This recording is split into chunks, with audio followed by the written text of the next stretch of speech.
ప్రియులారా, మనం ప్రత్యక్ష గుడారమును గురించిన ధ్యానాలు చేస్తున్నాం. ప్రత్యక్ష గుడారం గురించి దేవుడు అనేక రీతులుగా మనతో మాట్లాడుతున్నారు.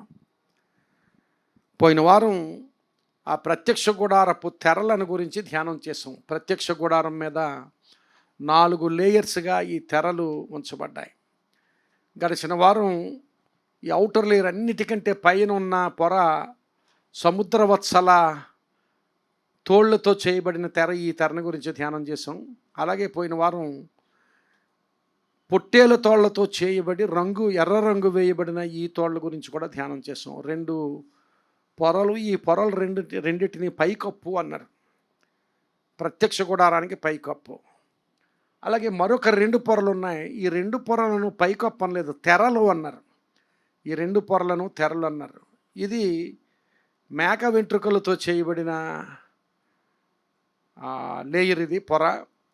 ఇది సన్నపు నారతో రకరకాల రంగులతో మరి ఒక డిజైన్గా, మంచి ఆకర్షణీయమైన డిజైన్గా చేయబడిన పొర ఇది. ఇప్పుడు గడిచిన వారం ఈ 2 పొరల గురించి, పైకొప్పుగా వేయబడిన 2 పొరల గురించి, సముద్రపు వత్సల తోళ్లతో చేయబడిన పొర, అలాగే పొట్టేళ్ల తోళ్లతో చేయబడి ఎర్ర రంగు వేయబడిన పొర గురించి 2 ధ్యానం చేస్తాం. ఈరోజు 3వ పొర గురించి ధ్యానం చేయబోతున్నాం. ధ్యానం చేయబోతుండగా దేవుని వాక్యం నుంచి ఆ మాటలు మరలా ఒకసారి చదువుదాం. 26వ అధ్యాయము నిర్గమకాండము 26వ అధ్యాయము మొదటి 14 వచనాలు చదవాలి. ఆ 14 వచనాలు నేను చదువుతుండగా దయచేసి ధ్యానంతో ఆ మాటలు గమనించాలని మనవి చేస్తున్నాను. మరియు నీవు 10 తెరలతో ఒక మందిరమును చేయవలెను. నేల ధూమ్ర రక్త వర్ణములు గల పేనిన సన్నపు నారతో వాటిని చిత్రకారుని పని అయిన కెరూబులు గల వాటినిగా చేయవలెను.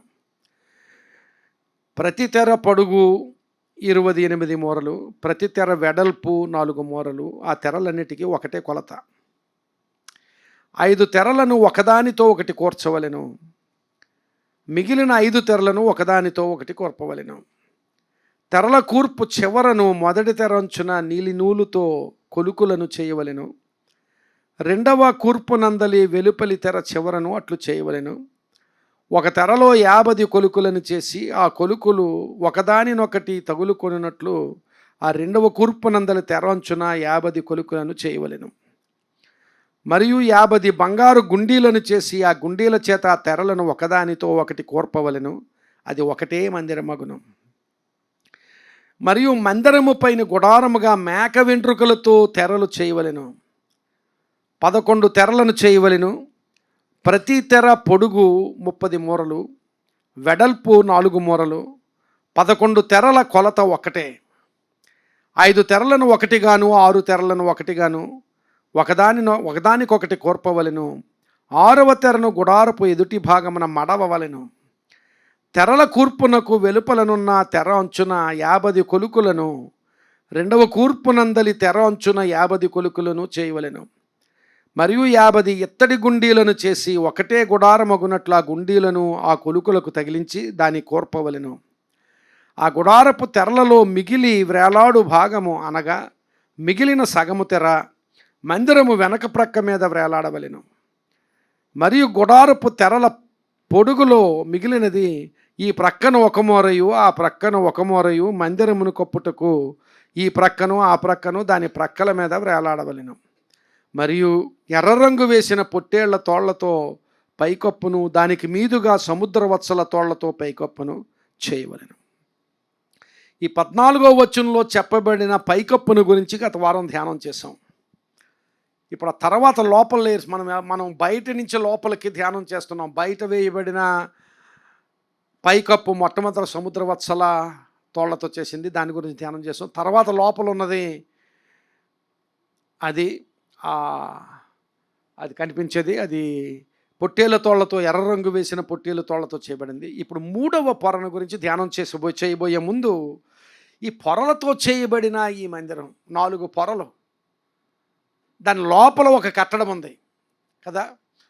ఇదంతటిని జాగ్రత్తగా గమనిస్తే వీటికి 2 హెబ్రూ పదాలు ఉపయోగించబడ్డాయి.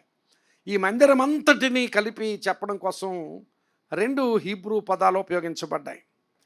ఆ హీబ్రూ పదాలు ఏమిటంటే, మొట్టమొదటిది మిష్కాన్ అనే హీబ్రూ పదం ఉపయోగించబడింది. హెబ్రీ భాషలో మిష్కాన్ అనే పదం ఉపయోగించబడింది. ఈ మిష్కాన్ అనే పదానికి అర్థం ఏమిటంటే, ఇంతకు ముందు వారాల్లో కర్రతో చేయబడి బంగారుతో పొదిగించబడిన గోడలు, ఈ గోడలు, ఇది చట్రం. ఈ చట్రం మీద ఈ పొరలో లేయర్స్ కప్పుతున్నాం. ఇది చట్రం, అసలు చట్రం ఇది. ఈ చట్రం తుమ్మకర్రతో చేయబడింది. తుమ్మకర్రతో చేయబడి ఒక్కొక్క పలక, ఇదొక పలక, ఇలాగూ 50 పలకలు ఉంటాయి. ఇలా 50 పలకలు ఉంటాయి. అలాగూ ఈ పలకలతో చేసి, తుమ్మకర్రతో పలకలు చేసి, ఆ పలకలకు బంగారు రేకు పొదిగించమన్నాడు. దానిని క్రింద వెండి దెమ్మలు చేసి, వెండి దెమ్మల మీద నిలవబెట్టమన్నాడు. ఇలా నిలవబెట్టబడింది ఈ చట్రం. ఈ చట్రాన్ని సూచించేది ప్రత్యక్ష గుడారం అని చెప్పడం కోసం ఈ చట్రాన్ని సూచించే మాట ఏమిటంటే మిష్కాన్ అనే మాట. మిష్కాన్ అనే హెబ్రీ పదానికి ఈ చట్రముతో చేయబడిన లోపల నిర్మాణాన్ని సూచించే అర్థం ఇచ్చే మూల పదం అది. ఈ పదానికి మరొక విశేషం ఏమిటంటే, ఈ పదం దేన్ని సూచిస్తుందంటే, ఆ ప్రత్యక్ష గుడారములో ఉండే దేవుని నివాసమును గూర్చి, దేవుని సన్నిధిని గూర్చి సూచించేది ఈ పదం. ప్రత్యక్ష గుడారంలో దేవుని సన్నిధి, ప్రత్యక్ష గుడారంలో దేవుని నివాసము అనే మాటలు సూచించేది మిష్కాన్ అనే పదం. మీకు జ్ఞాపకం ఉందో లేదో, ఈ ప్రత్యక్ష గుడారం గురించి అసలు ధ్యానాల ప్రారంభంలోనే దేవుడు మోషేతో ఈ ప్రత్యక్ష గుడారం నిర్మించమని చెప్పినప్పుడు మొట్టమొదటి మాట ఈ ప్రత్యక్ష గుడారం గురించి దేవుడు ఏం చెప్పాడంటే, నిర్గమకాండము 25వ అధ్యాయం 8వ వచనంలో, నేను వారిలో నివసించున్నట్లు వారు నాకు ఒక పరిశుద్ధ స్థలమును నిర్మింపవలెను అని చెప్పాడు. నేను వారిలో నివసించున్నట్లు, ఈ పరిశుద్ధ స్థలం ఎందుకంటే నేను వారిలో నివసించాలి. This tabernacle is for that I want to live in them. వారిలో నేను నివసించాలనుకుంటున్నాను కనుక వారిలో నేను నివసించున్నట్లు ఈ మందిరాన్ని నిర్మించమన్నాడంటే, ఈ మందిరం ఉద్దేశమే దేవుడు మనలో నివసించడం కోసం, ఇశ్రాయేలు ప్రజలలో నివసించడం కోసం, అలాగే మనలో దేవుడు నివసించుట కొరకు మందిరం. ఈ ప్రత్యక్ష గుడారం ఏం సూచిస్తుందంటే, దేవుడు నాలో ఉంటాడు, దేవుడు నీలో ఉంటాడు, దేవుని సన్నిధి, దేవుని ప్రత్యక్షత నీలో ఉంటుంది అనే దాన్ని సూచించేది మిష్కాన్ అనే పదం. ఆ తరువాత ఈ ప్రత్యక్ష గుడారంలో ఏది మనం ధ్యానం చేసినా ప్రతి విషయం కూడా యేసుక్రీస్తు ప్రభును సూచించేదిగా కనిపిస్తుంది. యోహాను సువార్త 1వ అధ్యాయం 1వ వచనం మనకందరికీ కంఠస్థం వచ్చే వాక్యం అది. ఆదియందు వాక్యం ఉండెను, వాక్యము దేవుని యొద్ద ఉండెను, వాక్యము దేవుడై ఉండెను.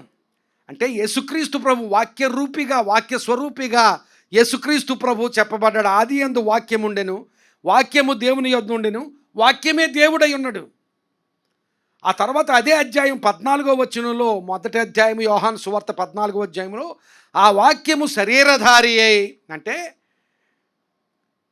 దట్ వెరీ వర్డ్ ఎంబాడీడ్, అంటే శరీరాన్ని ధరించుకుంది ఆ వాక్యం. ఆ వాక్యము శరీరధారి అయి కృపాసత్య సంపూర్ణుడిగా మన మధ్య నివసించెను. అక్కడ కూడా నివసించెను అనే మాట గమనించాలి. ఆ వాక్యము శరీరధారి అయి కృపాసత్య సంపూర్ణుడిగా మన మధ్య నివసించెను.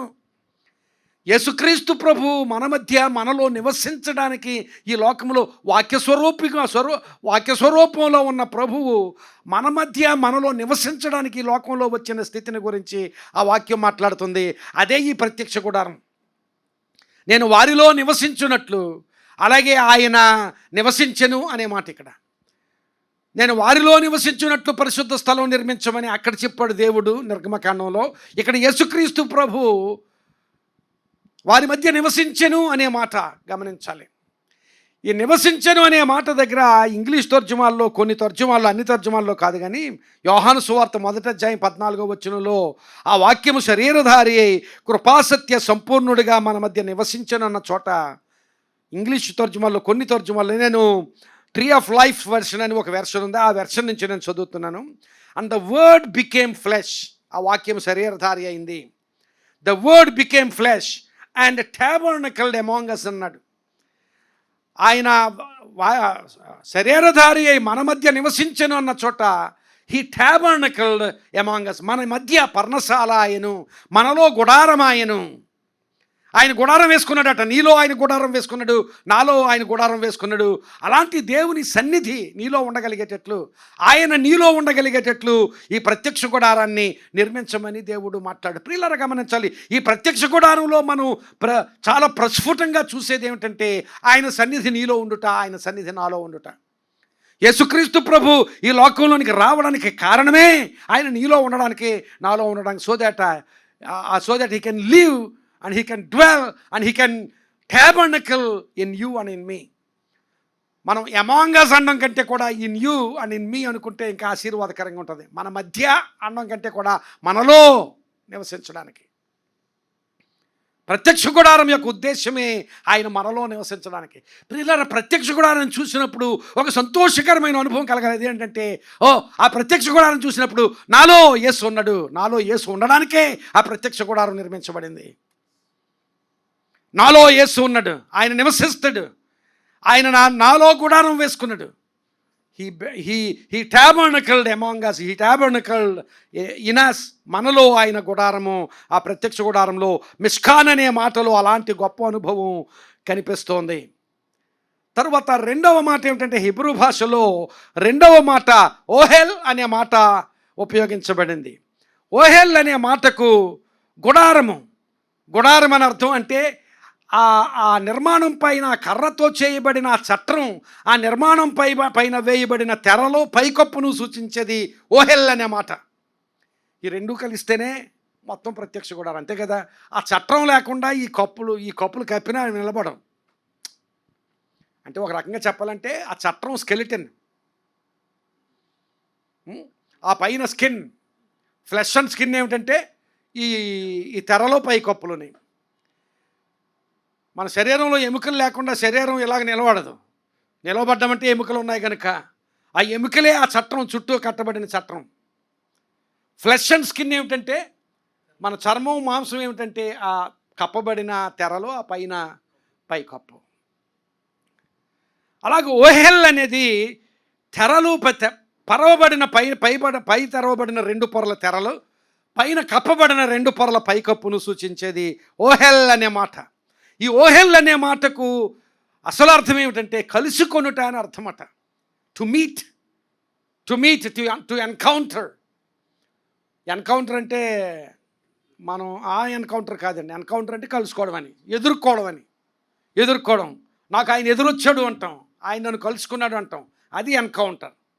టు ఎన్కౌంటర్ అని దేవుడు తన ప్రజలను కలుసుకునే గుడారము అని అర్థం ఇచ్చేటట్లుగా ఓహెల్ అనే మాట ఉపయోగించబడింది.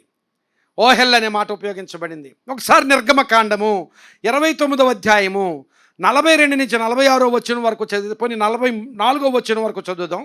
నిర్గమకాండము 29వ అధ్యాయము 42, 43, 44 వచనాలు చదువుదాం. ఇది యెహోవా సన్నిధిని సాక్ష్యపు గుడారము యొక్క ద్వారమునొద్ద మీ తరతరములకు నిత్యముగా అర్పించు దహన బలి గురించి మాట్లాడుతున్నాడు ఆయన. నీతో మాట్లాడుటకు నేను అక్కడికి వచ్చి మిమ్మును ఏమనుంది కలుసుకొందును. నేను అక్కడికి వచ్చి మిమ్మల్ని కలుసుకుంటాను. అది కలుసుకునే స్థలం, దేవుడు కలుసుకునే స్థలం ప్రత్యక్ష గుడారం. నన్ను దేవుడు కలుసుకునే స్థలం ఆ ప్రత్యక్ష గుడారంలో మనకు కనిపిస్తుంది.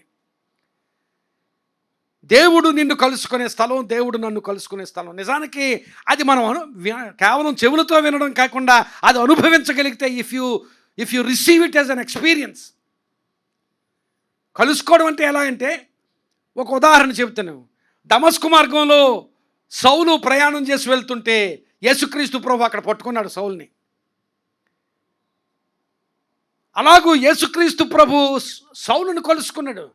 సౌలు ప్రయత్నం చేయలేదు యేసుక్రీస్తు ప్రభుని కలుసుకోమని. ఆ ఉదాహరణ ఎందుకు చెప్తున్నానంటే, Jesus was proactive in finding సాల్, ఇన్ ఎన్కౌంటరింగ్ సాల్. అక్కడ యేసుక్రీస్తు ప్రభువే చొరవ చేసుకుని ఆయనే చొరవ తీసుకుని సౌలును కలుసుకున్నాడు. అంతేగాని సౌలు నేను యేసును కలుసుకోవాలనుకోలేదు.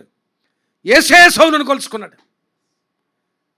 మేడి చెట్టు ఎక్కిన జక్కయ్య యేసును చూడాలనుకున్నాడు, కానీ యేసుతో మాట్లాడాలని ఎప్పుడెప్పుడు అనుకోలేదు. చూసి వెళ్ళిపోదాం అనుకున్నాడు, ఏదో సెలబ్రిటీని చూసి వెళ్ళిపోదాం అన్నట్టుగా చూసి వెళ్ళిపోదాం. కానీ యేసు అక్కడికి వచ్చేటప్పటికి ఆయన చొరవ తీసుకున్నాడు.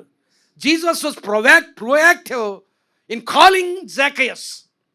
జక్కయ్యని ఆయన పేరు పెట్టి పిలిచి, నేడు నేను నీ ఇంట బస చేయవలసి ఉన్నది, రా అని యేసుక్రీస్తు ప్రభువే చొరవ తీసుకుని ఆయన పిలిచాడు. కలుసుకోవడం అంటే అది. ఆ కలుసుకునే స్థలము ఈ ఈ ఈ ప్రత్యక్ష గుడారం. మరలా చదువుతున్నాను, నిర్గమకాండం 29:42 వచనంలో, నీతో మాట్లాడుటకు, మధ్యలో నుంచి చదువుతున్నాను, నీతో మాట్లాడుటకు నేను అక్కడికి వచ్చి మిమ్మును కలుసుకొందును. 43 వచనం, అక్కడికి వచ్చి ఇశ్రాయేలీయులను కలుసుకొందును, అది నా మహిమ వలన పరిశుద్ధపరచబడును. మరలా 44 వచనం, నేను సాక్ష్యపు గుడారమును బలిపీఠమును పరిశుద్ధపరిచెదను, నాకు యాజకులగునట్లు అహరోనును అతని కుమారులను పరిశుద్ధపరిచెదను. ఆ తర్వాత 46 వచనంలో కూడా మరలా, నేను వారి మధ్య నివసించినట్లు ఐగుప్తు దేశములో నుండి వారిని వెలుపలికి రప్పించిన తన దేవుడైన యెహోవాను నేనే అని వారు తెలుసుకొందురు. నేను వారి దేవుడినైన యెహోవాను. నివసించడం, కలుసుకోవడం, ఈ రెండు విషయాలు గమనించాలి. మిష్కాన్ అంటే ఆయన మన మధ్య ఉండేవాడు, నాలో ఉండేవాడు, నీలో ఉండేవాడు. అలాగే ఓహేల్ అంటే నిన్ను కలుసుకునేవాడు, he wants to meet you, నిన్ను కలుసుకోవడానికి ఇష్టపడే దేవుడు ఆ ఓహేల్ అనే మాటలో కనిపిస్తోంది. పాత నిబంధనలో దేవుడు ఆ ప్రత్యక్ష గుడారం ద్వారా తన ప్రజలను కలుసుకోవడం మాత్రమే కాదు, ఈవెన్ యేసుక్రీస్తు ప్రభు ఈ లోకంలోనికి రావడానికి కారణం కూడా నిన్ను నన్ను కలుసుకోవడానికే. దేవుడు శరీరధారిగా ఎందుకు ఈ లోకంలోనికి వచ్చాడంటే, so that he can meet you and he can meet me, నిన్ను నన్ను కలుసుకోవడానికి. ఆయన ఈ లోకంలో పరిచర్య చేసినప్పుడు ఎంతోమందిని కలుసుకున్నాడు. మరి ఆయన ఉన్నప్పుడు కలుసుకున్నాడు, మనల్ని ఎలా కలుసుకుంటాడంటే, అందుకే ఒక మాట చెప్పాడు ఆయన. అపోస్తుల కార్యములు 1వ అధ్యాయం 4వ వచనంలో, అపోస్తుల కార్యములు 1వ అధ్యాయం 4వ వచనంలో, అక్కడ ఆయన పునరుద్ధానుడైన తర్వాత ఆయన ఆరోహణం అయిపోతూ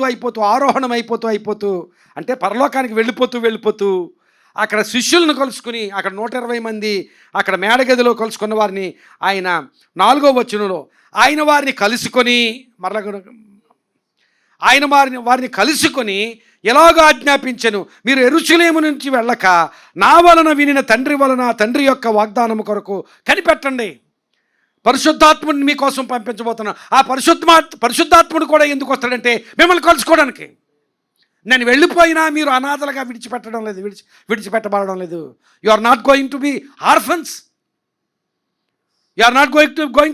నేను వెళ్ళిపోతున్నాను కనుక మేము విడిచిపెట్టబడ్డాము అని మీరు అనుకుంటున్నారేమో. No, I'm not leaving you as orphans.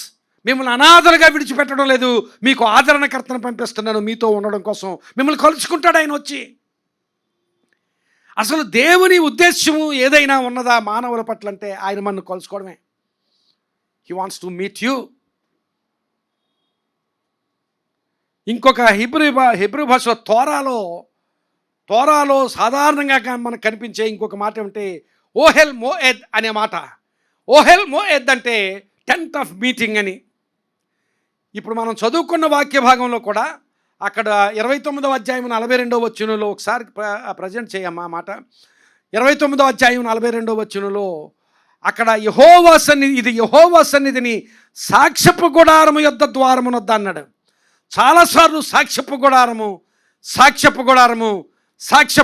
అన్నాడు. ఆ సాక్ష్యపు గుడారం అన్న చోట, ప్రతి చోట ఇంగ్లీష్ తర్జుమాల్లో ఏ తర్జుమా చూసినా ప్రతి తర్జుమాలో కూడా టెంట్ ఆఫ్ మీటింగ్ అన్నాడు. టెంట్ ఆఫ్ టెస్టిమోనీ కాదు. సాక్ష్యపు గుడారం అంటే టెంట్ ఆఫ్ టెస్టిమోనీ. బట్ ఇంగ్లీష్లో ప్రతి తర్జుమాలో కూడా ఏదో ఒక తర్జుమాలో కాదు, ప్రతి తర్జుమాలోనూ కూడా టెంట్ ఆఫ్ మీటింగ్ అన్నాడు. సాక్ష్యపు గుడారం అంటే టెంట్ ఆఫ్ మీటింగ్ అని. ఆయన నిన్ను నన్ను కలుసుకునే స్థలం. అది ఆ ప్రత్యక్ష గుడారం మొత్తం. మిష్కాన్ అనే మాట, ఓహేల్ అనే మాట, ఆ మాటల యొక్క అర్థం ఏమిటంటే ప్రత్యక్ష గుడారం మొత్తం కర్రలతో నిలవబెట్టబడిన ఆ చట్రం, అలాగే ఆ పైన పరవబడిన రెండు పొరల తెరలు, ఆ పైన పైకప్పుగా వేయబడిన రెండు పొరల చర్మాలు అవన్నీ కలిపి, వాటి అర్థం ఏమిటంటే దేవుడు నీలో నివాసం ఉండడం కోసం, నీలో ఉండడం కోసం, నిన్ను కలుసుకోవడం కోసం. He wants to meet you and he wants to dwell in you. He wants to meet you and dwell in you. నిన్ను కలుసుకోవడం, నీలో ఉండడం. ఇంకా అంతకంటే గొప్ప ఆశీర్వాదం ఇంక వేరేవి లేదు. ప్రియులారా గమనించాలి, ఆయన నన్ను కలుసుకుంటాడు, నాలో ఉంటాడు. దేవునికి స్తోత్రం. హల్లెలూయా, హల్లెలూయా. అలాంటి అర్థం అక్కడ కనిపిస్తుంది. 40వ అధ్యాయం నిర్గమకాండం 19వ వచనంలో ఈ మాటలు ఉన్నాయి.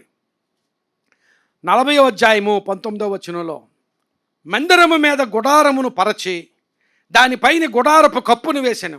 ఇక్కడ 3 మాటలు ఉన్నాయి, మీరు జాగ్రత్తగా గమనిస్తే. మందిరము మీద గుడారమును పరిచి దానిపైన గుడారపు కప్పును వేసెను. ఈ మందిరం ఏంటో, పరిచిన గుడారం ఏమిటో, కప్పు వేయబడిన గుడారం ఏమిటో, ఆ 3 విషయాలు కనిపిస్తున్నాయి. మందిరము, దాన్ని అంతటినీ మందిరం అంటాం, కానీ అక్కడ మందిరం అని ప్రత్యేకంగా ఆ మందిరం ఏంటంటే, మందిరమును అన్న దగ్గర మొట్టమొదటి మాట అది. ఆ చట్రము మందిరం, ఈ చట్రం మందిరం చెప్తున్నాడు. గుడారమును పరచి అన్న దగ్గర తెరలు, 2 తెరలు వేయబడ్డాయి. ఆ 2 తెరలు ఇది మొదటి తెర, ఇది 2వ తెర. ఈ 2 తెరల చేత కప్పబడింది మందిరం. అది 2 తెరలు వేయబడేది. ఆ మందిరము మీద గుడారమును పరచబడిన గుడారం అంటే ఈ తెరలు. దానిపైన ఈ గుడారము పైకప్పు అంటే ఈ రెండు పైకప్పు. మందిరము గుడారమును పరిచి, గుడారమును కప్పి, ఇన్ని మాటలతో, అన్ని మాటలు మనకు కన్ఫ్యూజింగ్ అని ఉంటుంది మనకి ఆ నిర్మాణం తెలియకపోతే. Unless you know the whole construction of the tabernacle, you cannot understand those words.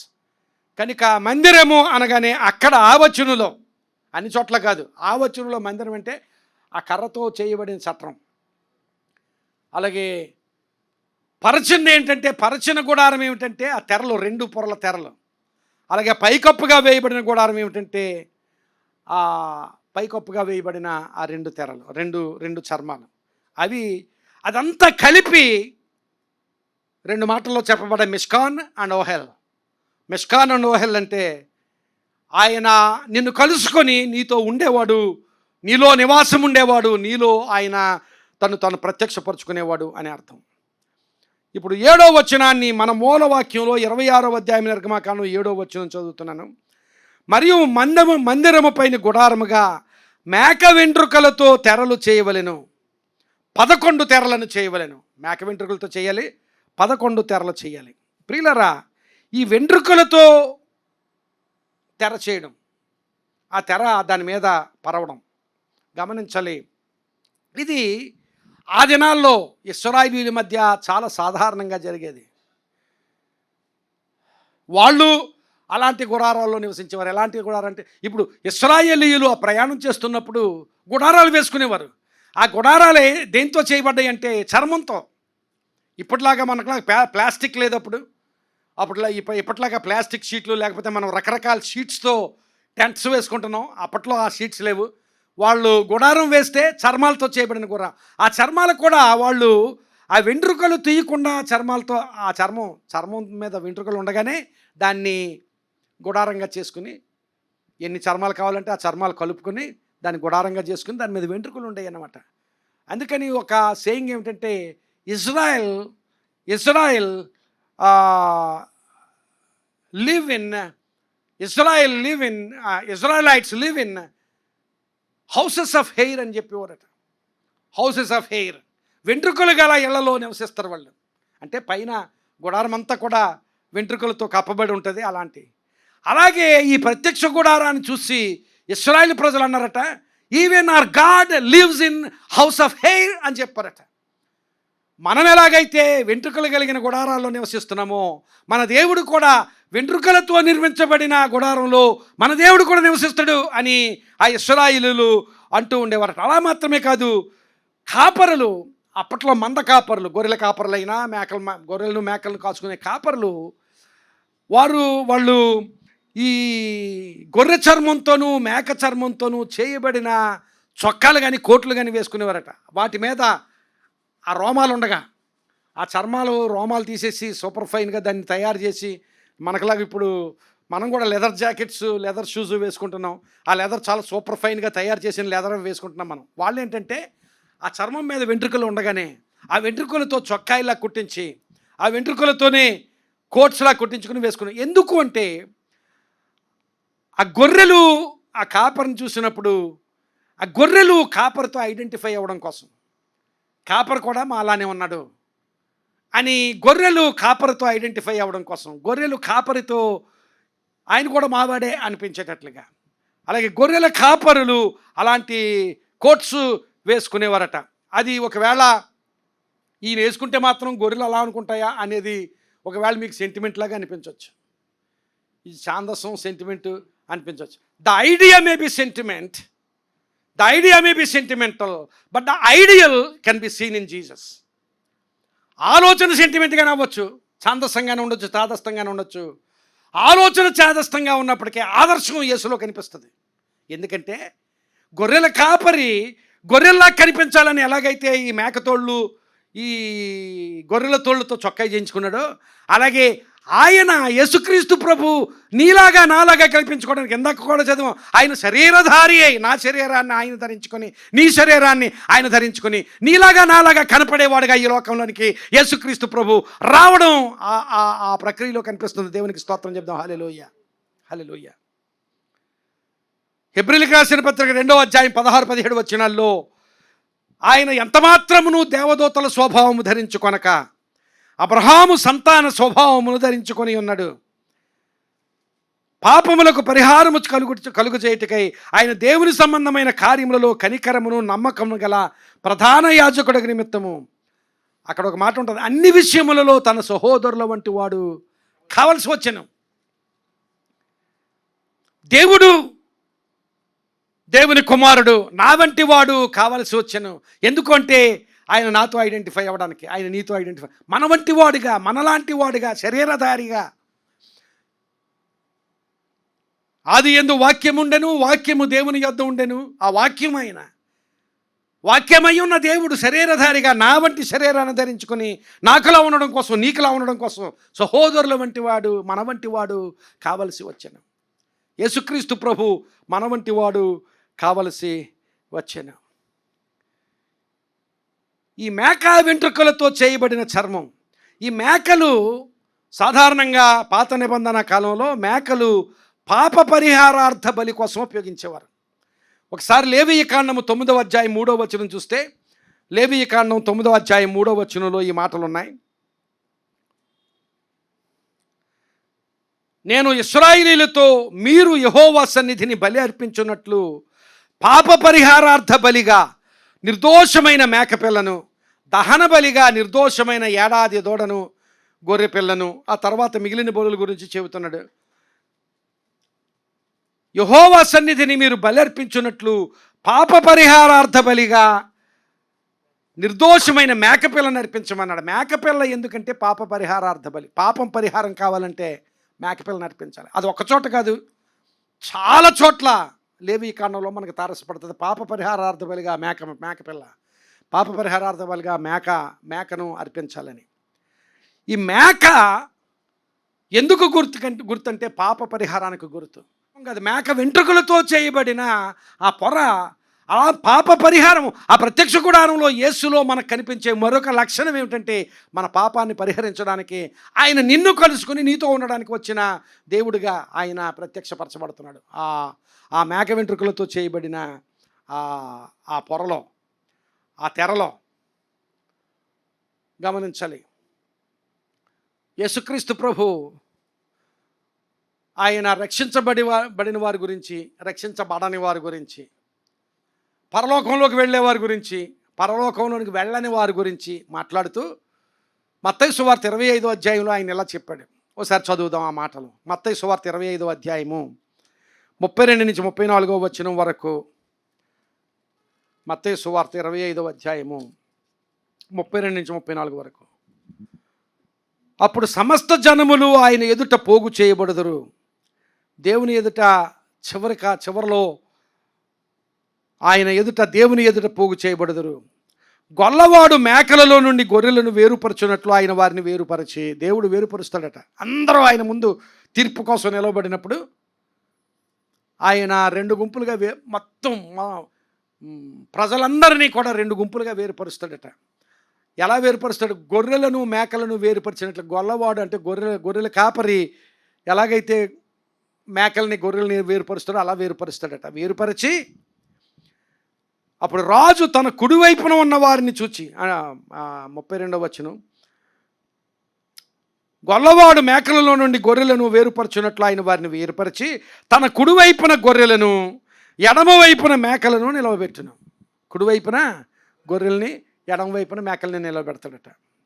చూడండి ఆ తర్వాత వచనంలో, అప్పుడు రాజు తన కుడివైపున ఉన్న వారిని చూసి, అంటే గొర్రెలు వంటి వారిని చూసి, నా తండ్రి చేత ఆశీర్వదించబడిన వారలారా రండి, లోకము పుట్టినది మొదలుకొని మీ కొరకు సిద్ధపరచబడిన రాజ్యమును స్వతంత్రించుకొనుడి. ఆశీర్వదించబడిన వారలారా రండి, ఈ రాజ్యాన్ని స్వతంత్రించుకోండి. అంటే పరలోకం. అది ఆశీర్వదించబడిన వారి కోసం పరలోకం. అది కుడివైపున ఉన్న వారి గురించి మాట్లాడాడు. అంటే గొర్రెలు లాంటి కుడివైపున ఉన్న వారి గురించి. ఎడమ వైపున కొంతమంది ఉన్నారు, వాళ్ళు మేకల వంటి వారట. అలాంటి వారితో మాట్లాడుతూ 41వ వచనంలో మాట్లాడాడు వారి గురించి. చూడండి, అప్పుడు ఆయన ఎడమ వైపున ఉండు వారిని చూచి, శపింపబడిన వారలారా, ముందేమో ఆశీర్వదించబడిన వారలారా అన్నాడు కుడివైపు వారిని చూసి, ఎడమ వైపున మేకలు వీళ్ళు, గొర్రెలనేమో ఆశీర్వదించబడిన వారలారా అన్నాడు, మేకలనేమో శపించబడిన వారలారా, నన్ను విడిచి అపవాదికిని వాని దోతలకును సిద్ధపరచబడిన నిత్యాగ్నిలోనికి పోవుడి అన్నాడు. మీరు ఆ రెండు వచనాలకి జాగ్రత్తగా పోల్చి చదివితే, మీరు రండి అన్నాడు వాళ్ళతో, వీళ్ళు పొండి అంటున్నాడు వీళ్ళతో. ఎంత తేడా! ఆశీర్వదించబడిన వారలారా అని వాళ్ళని సంబోధించాడు, శపింపబడిన వారలారా అని వీళ్ళని సంబోధిస్తున్నాడు. వీళ్ళకి నిత్యాగ్ని అట, వారికి పరలోకమట. ఈ నిత్యాగ్నికి శపింపబడిన వారు నిత్యాగ్నికి లోనయ్యే వారిని గురించి ఏమని వాళ్ళు మేకలని చెప్పాడు. మేకలు అలాంటి దానికి సూచన. అలాంటి మేక వెంట్రుకలు ఇక్కడ ఆ తెరకు వేయబడుతున్నాయంటే, అలాంటి పాపముతో నిండి ఉన్న మన కొరకు పాప పరిహారంగా వచ్చిన వాడు యేసుక్రీస్తు ప్రభు. దేవునికి స్తోత్రం చెప్దాం. హల్లెలూయా. పాప పరిహారంగా రోమాపత్రికలో అదే ఉంది. ఆ మాట చదువుతాను. రోమాపత్రిక 8వ అధ్యాయం 3-4వ వచనం వరకు చూస్తే అక్కడ ఈ మాటలు ఉన్నాయి. శరీరమును అనుసరింపక ఆత్మను అనుసరించి నడుచుకొను మనయందు ధర్మశాస్త్ర సంబంధమైన నీతి విధి నెరవేర్చబడవలనని పాప పరిహారము నిమిత్తము, అదిగో మరలా పాప పరిహారము నిమిత్తము దేవుడు తన సొంత కుమారుని పాప శరీరాకారముతో పంపి ఆయన శరీరమందు మనకు శిక్ష విధించెను. పాప పరిహారము నిమిత్తము దేవుడు తన సొంత కుమారుని పాప శరీరాకారముతో పంపి, అంటే మన వంటి వాడిగా ఆయన్ని ఈ లోకంలోనికి పంపించి పాప శరీరాకారంతో, అలాంటి పాప శరీరాకారముతో శపించబడిన వారలారా పొండి అన్నట్టుగా పాప శరీరాకారంతో నేనున్నాను, నా వంటి పాప శరీరాకారంతో ఆయన కూడా ఈ లోకానికి వచ్చాడు. సిలువలో ఆయన వేలాడుతున్నప్పుడు మనము దేవుని యందు నీతి అగునట్లు ఆయనను మన కోసము ఆయన దేవుడు పాపముగా చేసినని కొరింథీయులకు రాసిన 2వ పత్రిక 5వ అధ్యాయం 21వ వచనంలో ఉంటుంది. మనము దేవుని యందు నీతి అగునట్లు, మనల్ని నీతిమంతులుగా చేయడం కోసం యేసుక్రీస్తు ప్రభు పాపముగా చేయబడ్డాడని దేవుని వాక్యంలో రాయబడింది. అలాగూ ఆ మేక వెంట్రుకలతో చేయబడిన ఆ పొరలో మనకు కనిపించేది ఏంటంటే, దేవుడు తన కుమారుడిని యేసుక్రీస్తు ప్రభు ద్వారా నా కొరకు నీ కొరకు చేసిన పాప పరిహారం. ఇంకొకటి ఏమిటంటే, ఈ మేక వెంట్రుకల రంగు కూడా అక్కడ గమనించాలి. అది ఒకసారి చూపించమ్మా. మేక వెంట్రుకలతో చేయబడిన పొర ఇది. మేక వెంట్రుకలు ఎప్పుడు నల్లగా ఉంటాయి కదా, మేక అంటేనే మనకి నల్లగా ఉంటుంది. అయితే దీని మీద వేదాంతంలో చాలా చాలా డిస్ప్యూట్ ఉంది. కొంతమంది ఆ 4 తెరలు ఉన్న పిక్చర్ చూపించమ్మా. ఇది చూడండి, ఈ 2 తెరలు పైన ఉన్నామనుకోండి, ఇప్పుడు మనం ధ్యానం చేసే పొర ఇది. ఇది పండితుడే ఎలా వేశాడు ఈ పిక్చర్ అంటే, దీన్ని తెల్ల తెర చూపించాడు. ఆయన ఏదో అమెరికాడు అయి ఉంటాడు. ఆ థియోలాజియన్ అమెరికన్నో లేకపోతే ఆ దేశాల్లో మేకలు తెల్లగా ఉంటాయి. గొర్రెల్లాగే మేకలు కూడా తెల్లగా ఉంటాయి. కొన్ని పొడలతో ఉండొచ్చు, మచ్చలతో ఉండొచ్చు, తెల్లగా కూడా ఉంటాయి. అయితే ఈ మేక చర్మముతో లేక మేక వెంట్రుకలతో చేయబడిన ఈ పొర నల్లటి రంగు కలిగిన పొర. ఎందుకంటే ఒకసారి ఈ వాక్యం చూద్దాం. పరమగీతములు గ్రంథము 1వ అధ్యాయము 5వ వచనంలో, పరమగీతముల గ్రంథము 1వ అధ్యాయము 5వ వచనం. గ్రంథకర్త యొక్క ప్రియురాలు మాట్లాడుతుంది. యెరూషలేము కుమార్తెలరా, నేను నల్లని దాననైనను సౌందర్యవంతురాలను. ఏమండి, నేను నల్లని దాననైనను అందంగా ఉంటాను. నేను నల్లగా ఉంటాను కానీ అందంగా ఉంటాను. నేను నా గురించి కాదు, అదే అండి. నేను నల్లని దాననైనను సౌందర్యవంతురాలను, కేదారు వారి గుడారముల వలెను, సొలొమోను నగరు తెరల వలెను నేను సౌందర్యవంతురాలను. ఆమె అందంగా ఉంటుందట, నల్లగా ఉంటుందట. దేంతో పోల్చుకుంటుందంటే గుడారముల మీద వేయబడిన నల్లటి గుడారముల మీద ఆ నల్లటి రంగు పొర ఎలాగైతే కనిపిస్తుందో, గుడారాలు అలాంటి నల్లటి రంగు కలిగిన మేఘ వెంట్రుకలతో చేసేవారు అన్నమాట. ఆ నల్లటి రంగుతో చేయబడిన ఆ నల్లటి రంగు అంటే పాప పరిహారానికి సూచన.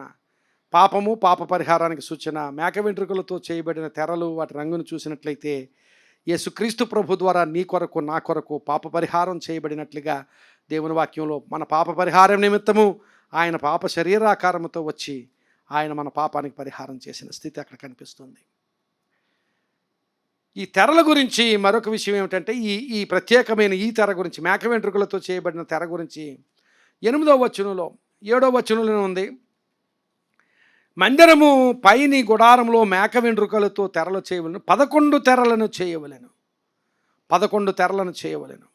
ఈ 11 అనే సంఖ్య ఓ ప్రత్యేకమైన సంఖ్య. 11 తెరలు మీకు గమనించాలి.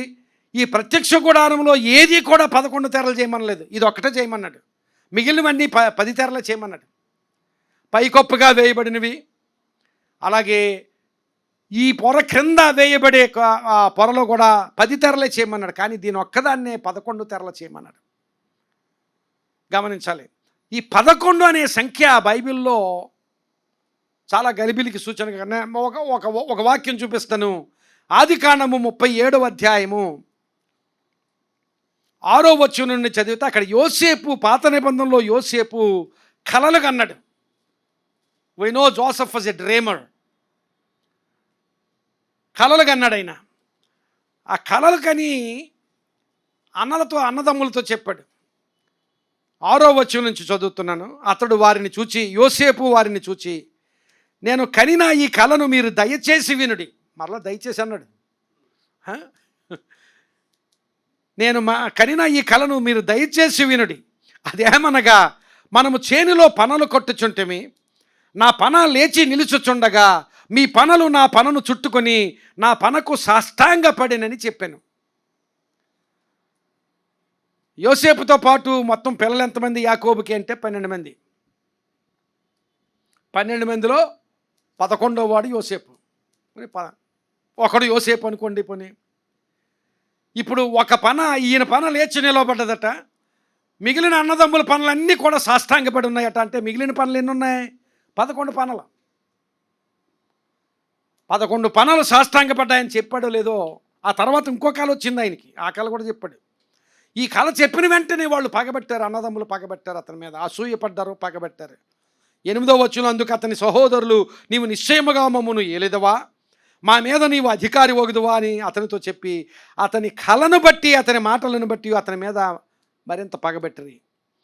అంటే అంతకుముందు తండ్రి ఎక్కువగా ప్రేమిస్తున్నాడని పగబెట్టారు. ఇప్పుడు ఇంకో కారణం, ఈ కళ చెప్పినందుకు ఇంకా ఎక్కువగా పగబెట్టారట. 9వ వచనంలో అతడు ఇంకొక కళగని తన సహోదరులకు తెలియచేసి, ఎంత పగబడుతున్నారని మానవచ్చు కదా, ఈయన కళలు గంటూ చెబుతున్నాడు మళ్ళీని. అతడు ఇంకొక కళగని తన సహోదరులకు తెలియజేసి, ఇదిగో నేను మరి ఒక కళగంటిని, అందులో సూర్యచంద్రులను 11 నక్షత్రములను నాకు సాష్టాంగపడినని చెప్పాను. 11 నక్షత్రాలు ఉన్నాయి. ఆ 11 నక్షత్రాలు నాకు సాష్టాంగపడ్డాయి. ప్రియులారా, ఈ 11 నక్షత్రాలు సాష్టాంగపడ్డాయని చెప్పిన తర్వాత, అలాగే 11 పనలు నా ముందు నా చుట్టూ సాష్టాంగపడ్డాయని చెప్పిన తర్వాత యోసేపు జీవితం అంతా అస్తవ్యస్తం. అస్తవ్యస్తమైపోయింది యోసేపు జీవితం అంతా. ఆ తర్వాత అన్నదమ్ములు కొట్టరు, నీళ్లు లేని గుంటలో పడేశారు. ఆ తర్వాత అతన్ని అమ్మివేశారు, ఏదో ఒక వస్తువుని అమ్మివేసినట్టుగా అమ్మివేశారు.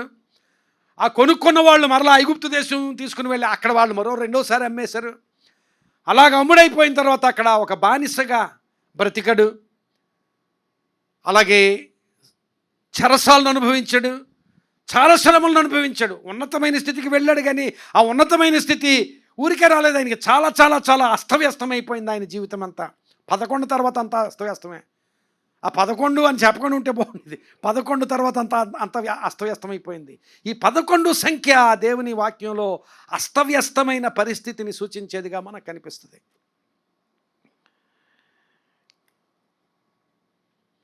యేసుక్రీస్తు ప్రభు సిలువ వేయబడ్డానికి ముందు రాత్రి గెత్సెమనే తోటలో ఆయన ప్రార్థన చేసుకుంటుంటే యోధా ఇస్కరియోతు వచ్చాడు.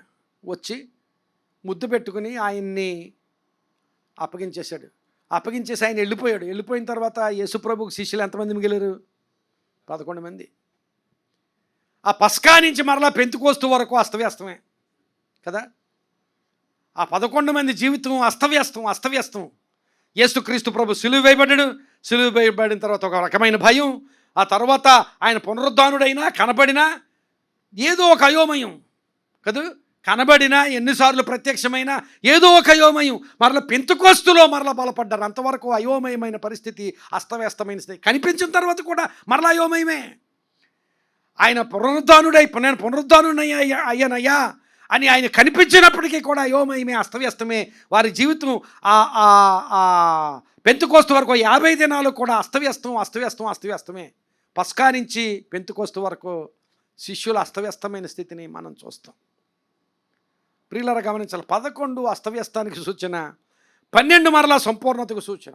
12 సంఖ్య దేవుని వాక్యంలో సంపూర్ణతకు సూచనగా కనిపిస్తుంది.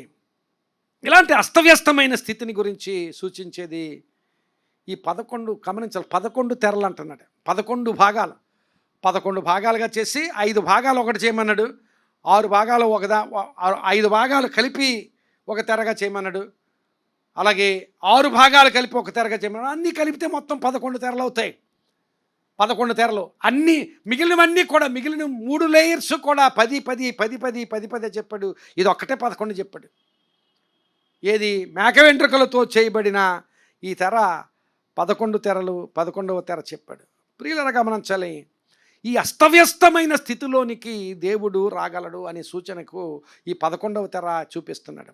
ఈ మేక వెంట్రుకలతో చేయబడిన ఈ తెరలో 11వ భాగం దేని సూచిస్తుందంటే, మన జీవితాల్లో ఏ విషయంలో అస్తవ్యస్తమైన స్థితి ఉన్నా అస్తవ్యస్తమైన స్థితిలోనికి యేసుక్రీస్తు ప్రభు మన దేవుడు రాగలడు, అస్తవ్యస్తమైన స్థితులను చక్కబరచగలడు అనడానికి. గమనించాలి, ఈ 11వ తెర ఏం చేయమన్నాడంటే, ఇప్పుడు ఒకసారి అది చూపించమ్మా, చివరి పిక్చర్ ఇది చూడండి. ఈ చట్రాన్ని దాటి బయటకు వచ్చింది ఈ తెర, 11వ తెర. అంటే 10 తెరలు కప్పేసాయి. ఈ చివరి తెర లోపలికి మడత పెట్టమన్నాడు. సగం లోపలికి మడత పెట్టమన్నాడు.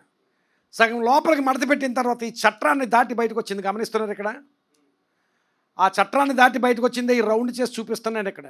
ఈ చిత్రకారుడు రౌండ్ చేసి చూపిస్తున్నాడు. చట్రాన్ని దాటి బయటకు వచ్చింది. చట్రాన్ని దాటి బయటకు వచ్చిన తర్వాత పైన వేసిన పొరలు మరలా దీన్ని కప్పేస్తాయి. ఇదంతా కనిపించదు. ఈ బయటికి చిన్నగా కనిపించేది ఈ మడత పెట్టిన తెర మాత్రమే. ఈ చిన్నది కనిపిస్తుంది, నల్ల రంగు. ఆ నల్ల రంగు మాత్రం బయటికి కనిపించాలి. అర్థమవుతుంది కదా? ఆ నల్ల రంగు 11వ తెర బయటికి కనిపించాలి. ఆ 11వ తెర నీ జీవితంలో ఏ అస్తవ్యస్తమైన స్థితి ఉన్నా అస్తవ్యస్తమైన స్థితిలోనికి దేవుడు రాగలడు. నీ అస్తవ్యస్తమైన స్థితిని దేవుడు చక్కపరచగలడు. ఇంకో విషయం ఏంటంటే, 10 తెరల లోపల కప్పబడిపోయే ఒక తెర బయటికి చూపిస్తున్నాడు. అర్థమవుతుందా? 10 తెరల లోపల కప్పబడిపోయాయి, ఒక తెర బయటికి కనిపిస్తుంది. ఆ 10 తెరలో కనిపించవు. ఈ ఒక తెర మాత్రమే లోపలికి, బయటికి చిన్న అంచు ఆ ముందు భాగంలో బయటికి. అంటే చూసిన వాడికి ఇదంతా కనిపించదు. ముందుకు వచ్చిన నల్ల వెంట్రుకలతో వచ్చిన ఆ పొర చిన్న ఎడ్జ్లా కనిపిస్తూ ఉంటుంది. అది డిజైన్ కోసం పెట్టింది మాత్రం కాదు. గమనించాలి, డిజైన్ కోసం, అందం కోసం పెట్టింది కాదు. యేసుక్రీస్తు ప్రభు ఎంతకాలం బ్రతికాడు? 33 సంవత్సరాలు బ్రతికాడు. 30 సంవత్సరాలు కనపడలేదు. ఎక్కడన్నా ఉందా 30 సంవత్సరాలు ఏం చేశాడో? ఆయన 30వ సంవత్సరంలో బాప్తిస్మం ఇచ్చినప్పటి నుంచి, బాప్తిస్మం పొందినప్పటి నుంచి ఆ 3 సంవత్సరాల కాలమే మనకు తెలుసు. ఆయన 30 సంవత్సరాలు తెలదు. 33, 10, 1 సరిపోలేదు. ఆయన కనిపించింది 3 సంవత్సరాలే. ఈక్వేషన్ సరిపోయిందా? మ్యాథమెటిషియన్స్ ఈక్వేషన్ సరిపోయింది కదా. 33 సంవత్సరాలు 30 సంవత్సరాలు దాచబడిన జీవితమే ఆయనది. 3 సంవత్సరాలే కనిపించిన జీవితం. అలాగే 11 తెరల్లో 10 తెరలు దాచబడ్డాయి, 1 తెర మాత్రమే బయటికి కనిపిస్తుంది. అది యేసుక్రీస్తు ప్రభు నీ కొరకు నా కొరకు చేసిన పరిచర్య అయినా, ఆయన మరణమైనా, ఆయన పునరుద్ధానమైనా అదంతా 1 తెర బయటికి కనిపించే ఆ 1 తెర భాగంలో కనిపిస్తుంది. 11 తెరల్లో 1 తెర భాగం కనిపిస్తుంది. అది యేసుక్రీస్తు ప్రభు నీ కొరకు నా కొరకు చేసిన కార్యాలు, నీ కొరకు నా కొరకు ఈ లోకంలోనికి రావడం, ఆయన మరణం అవ్వడం, ఆయన పునరుద్ధానం అవడం, దాన్ని సూచించే భాగంగా అది కనిపిస్తుంది. ఆ రోజుల్లో యేసుక్రీస్తు ప్రభు ఈ లోకంలోకి వచ్చేసరికి ఎంత ప్రపంచం అంత ముఖ్యంగా ఇశ్రాయేలీయుల పరిస్థితి ఎంత అస్తవ్యస్తంగా ఉందో అంటే, అంతకంటే ఇంకా అస్తవ్యస్తమైన స్థితి ఎక్కడ ఉండదు అన్నంతగా అస్తవ్యస్తమైన స్థితిలో ఉన్నప్పుడు, అలాంటి స్థితిని దేవుడు కాలపరిపూర్ణతగా ఇచ్చాడు. చూడండి, 25 సంవత్సరాలు వచ్చేస్తే పిల్లలకి టైం అయిపోయిన తర్వాత పెళ్లి చేసేయాలి నీకు అంటాం. పిల్లోడికి 3 సంవత్సరాలు వస్తే రే స్కూల్కి వెళ్ళాలరా నువ్వు అంటాం. అంటే అది కాలపరిపూర్ణత. పెళ్లి చేసే వయసు వచ్చింది, కాలపరిపూర్ణత. స్కూల్కి వెళ్ళే వయసు వచ్చింది, కాలపరిపూర్ణత కదా. అలాగూ కాలపరిపూర్ణత. 60 సంవత్సరాలు దాటితే ఇన్సూరెన్స్ ఇవ్వడం కాలపరిపూర్ణత. 60 సంవత్సరాలు దాటితే ఇన్సూరెన్స్ ఇవ్వరండి, ఇన్సూరెన్స్లు చేయరు. కాలపరిపూర్ణత. అలాగూ కాలపరిపూర్ణత ఉంటుంది. దేవుడు యేసుక్రీస్తు ప్రభుని లోకంలోనికి పంపడానికి కాలపరిపూర్ణతను ఎంచాడు. ఎలా ఎంచాడంటే, అంతా బాగున్నప్పుడు రెడ్ కార్పెట్ వేసి వెల్కమ్ చెప్పడం అలా కాదు. భయంకరమైన స్థితిగతులు ప్రపంచంలో నెలకొని ఉన్నప్పుడు, పరిస్థితులన్నీ అస్తవ్యస్తంగా ఉన్నప్పుడు, ఆ స్థితిలోనికి యేసుక్రీస్తు ప్రభుని లోకంలోనికి పంపించాడు. ఆ స్థితిగతులు మనం గమనిస్తే, మలాకీ గ్రంథం అంతా ధ్యానపూర్వకంగా చదివితే అప్పటి సమాజం అన్ని రంగాల్లోనూ పతనమైపోయిన అస్తవ్యస్తమైన స్థితి మనకు కనిపిస్తుంది.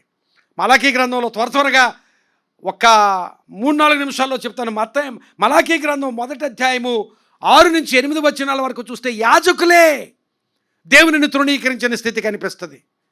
యాజకులే దేవునిని ఘనపరచకుండా దేవునిని నిర్లక్ష్యం చేసే స్థితిని కనిపిస్తుంది. యాజకులు ప్రజలకు బోధించాలి, దేవుని ఘనపరిచేటట్లుగా, దేవుని ఆరాధించేటట్లుగా యాజకులు ప్రజలను నడిపించాలి. కానీ ఆ యాజకులే దేవుని నిర్లక్ష్య పెట్టిన స్థితి 1వ అధ్యాయం 6వ వచనంలో కనిపిస్తుంది. అలాగే ఆ యాజకులే 7-8 వచనాల 1వ అధ్యాయం 7-8 వచనాల్లో ఆ యాజకులే దేవునికి హేయమైన అర్పణలు అర్పించిన, బలి అర్పణలు అర్పించినట్లుగా కనిపిస్తుంది.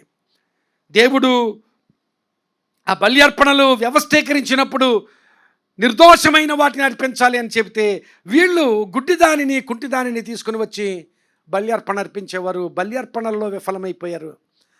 ఆయనను ఆరాధించడం విషయంలో విఫలమైపోయారు. ఆయన ఘనపరచడం విషయంలో విఫలమైపోయారు. అలాగే 1వ అధ్యాయం 14వ వచనంలో ఆయన చెప్పుకున్నాడట, నేను ఘనమైన మహారాజునై ఉన్నానని. మన ప్రైమ్ మినిస్టర్ మోడీ గారు ఇక్కడికి వచ్చారనుకోండి, ఆయన చెప్పుకోవాలా, ఏమయ్యా నేను ప్రైమ్ మినిస్టర్ని అని చెప్పుకోవాలమ్మా. భారతదేశంలో ఎవడైనా చదువుకున్నా చదువుకోకపోయినా ఆయన మన ప్రధానమంత్రి అని గుర్తుపెడతారు కదా. ఆయన వచ్చి ఓహో నేను ప్రైమ్ మినిస్టర్ని అయ్యా అని చెప్పక్కర్లేదు. ఇప్పుడు ఇశ్రాయేలీయుల దుస్థితి ఎలా ఉన్నదంటే, దేవుడు ఆయన ప్రకటన చేసుకోవాల్సి వస్తుంది. నేను ఘనమైన మహారాజునై ఉన్నానంటే వీళ్ళు ఆయన అధికారానికి లోపడడం లేదు. ఆయన అధికారాన్ని తృణీకరించిన స్థితి, ఆయన అధికారాన్ని ధిక్కరించిన స్థితి, అలాంటి స్థితిలో దేవుడు ప్రకటించుకుంటున్నాడు. దేవుడు అలా ప్రకటించుకునే స్థితి ఎక్కడ కనిపిస్తుందంటే, ప్రజల దుస్థితి కనిపిస్తుంది అక్కడ. దేవుడు ఆ స్థితికి దిగజారాడని చెప్పడం కాదు, ప్రజలు ఆ స్థితిలోకి వెళ్ళిపోయారు కనుక దేవుడు ఆయన నేను రాజునై ఉన్నానయ్యా అని చెప్పుకోవాల్సి వచ్చింది. అలాంటి దుస్థితి, అలాంటి అస్తవ్యస్తమైన స్థితి ఇశ్రాయేలు ప్రజల్లో. 2వ అధ్యాయం 14వ వచనంలో చూస్తే కుటుంబాలు విచ్ఛిన్నమైపోతున్నాయి. భార్య భర్తలు కలిసి ఉండడం లేదు. వివాహాలు చేసుకుంటున్నారు, విడిపోతున్నారు, వివాహాలు చేసుకుంటున్నారు, విడిపోతున్నారు. కుటుంబాలు ఇశ్రాయేలీల కుటుంబ వ్యవస్థ విచ్ఛిన్నమైపోతున్న స్థితి. ఆ స్థితిలోనికి యేసుక్రీస్తు ప్రభు వచ్చాడు, ఆ అస్తవ్యస్తమైన స్థితిలోనికి. అలాగే 3వ అధ్యాయము 8 నుంచి 10వ వచనం వరకు చూస్తే దేవుడు ఇశ్రాయేలుతో అన్నాడు, మీరు నా దగ్గర దొంగతనం చేస్తున్నారు అన్నాడు. మీరు నా యొద్ద దొంగిలితిరి. మీ దగ్గర ఎప్పుడు దొంగతనం చేశాం ప్రభు అంటారు వాళ్ళు. నాకు ఇవ్వవలసింది ఇవ్వడం లేదు, నాకు ఇవ్వవలసిన దశంభాగం, నాకు ఇవ్వాల్సిన అర్పణలు మీరు ఇవ్వడం లేదు, దొంగతనం చేస్తున్నారు. దేవునికి ఇవ్వడం విషయంలో, అర్పణల విషయంలో విఫలమైపోయారు వాళ్ళు. అదే 3వ అధ్యాయము 13-14 వచనాలు చూస్తే వాళ్ళ ఆలోచనలు, మాటలు గర్వంతో నిండిపోయాయి. దేవుని లక్ష్య పెట్టడం లేదు, ఎవరిని లక్ష్య పెట్టడం లేదు, గర్వపు మాటలు. అలాంటి భయంకరమైన అస్తవ్యస్తమైన జీవిత స్థితిగతులు ఇశ్రాయేలీల మధ్య నెలకొని ఉన్నప్పుడు గమనించాలి. ఈ మాటలు ఎందుకు చెప్తున్నానంటే అస్తవ్యస్తమైన స్థితిలోనికి యేసు వస్తాడు. అలాంటి అస్తవ్యస్తమైన సమాజంలోనికి యేసుక్రీస్తు ప్రభు పంపించబడ్డాడు. ఈరోజు ఈ ప్రత్యక్ష గుడారంలో ఆ నల్ల వెంట్రుకలతో చేయబడిన తెరలో మనం చూసేది ఏంటంటే అలాంటి అస్తవ్యస్తమైన స్థితి మన జీవితంలో ఏ రంగంలో ఉన్నా అక్కడికి వస్తాడు ఆయన. దేవునికి స్తోత్రం. హల్లెలూయా, హల్లెలూయా. కుటుంబ సంబంధాల విషయంలో అస్తవ్యస్తమైన స్థితి ఉందా? నువ్వు ప్రార్థన చేస్తే అక్కడికి వస్తాడు దేవుడు. ఒకవేళ నీ జీవితంలో, ఒకవేళ నీ ఉద్యోగం విషయంలో ఏదైనా అస్తవ్యస్తమైన స్థితి ఉందా? ప్రార్థన చేస్తే ఆయన ఆహ్వానిస్తే ఆయన అక్కడికి వస్తాడు, నిన్ను కలుసుకుంటాడు, నీతో ఉంటాడు. నీ అస్తవ్యస్తమైన స్థితిని సరిచేసి నీకు సంతోషం, సమాధానం ఇస్తాడు ఆయన. నీ ఆర్థిక విషయాలు అస్తవ్యస్తంగా ఉన్నాయా?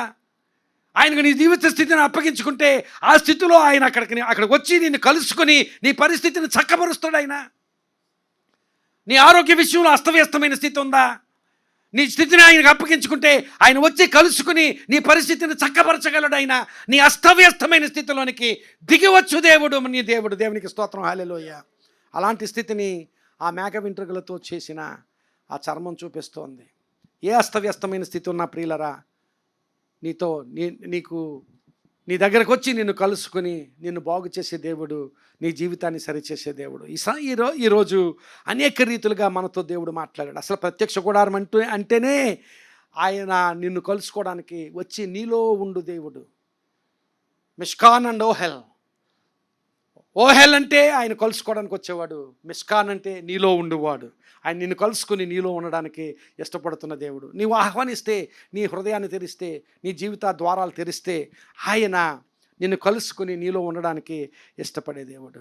అలాగే మేక వెంట్రుకలతో చేయబడిన ఆ తెరలో పాప పరిహారం. ఒకవేళ ఇంకా ఏదైనా ఒప్పుకొనకుండా ఇంకా దాచబడిన, నీ హృదయంలో ఏదైనా దాచబడిన పాపం ఉంటే ఆ పాపాన్ని ఆయన సన్నిధిలో ఒప్పుకుంటే ఆయన నీ పాప పరిహారాన్ని చేయడానికి, నీ జీవితంలో కార్యం చేయగలడు ఆయన. అలాగే ఆ మేక వెంట్రుకలతో ఆ బయటికి కనిపించే ఆ తెరలో, ఆ 11వ తెరలో నీ అస్తవ్యస్తమైన స్థితిలో దేవుడు నీ జీవితంలో చేసే కార్యాన్ని గురించి మాట్లాడుతున్నాడు. ఒకవేళ నీ జీవితంలో ఏ అస్తవ్యస్తమైన స్థితి ఉందా? బిడ్డల జీవితాల్లో అస్తవ్యస్తమైన స్థితి ఉందా? ఇంకా ప్రయత్నం సఫలం కావడం లేదని అస్తవ్యస్తమైన స్థితి ఉందా? ఆర్థిక విషయాలు, ఆరోగ్య విషయం, కుటుంబ విషయం, ఒకవేళ ఏదైనా అస్తవ్యస్తమైన స్థితి ఉంటే, disorder or disorganization, whatever disorder you have in your life, whatever disorganization you have in your life, you just commit into the hands of God. దేవుని చేతికి అప్పగించు. నీ అస్తవ్యస్తమైన స్థితిని దేవుడు మార్చి సరిచేసి సంతోషాన్ని, సమాధానాన్ని ఇస్తాడు. ప్రార్థన చేసుకుందాం. తల్ల వంచండి, ప్రార్థన చేసుకుందాం.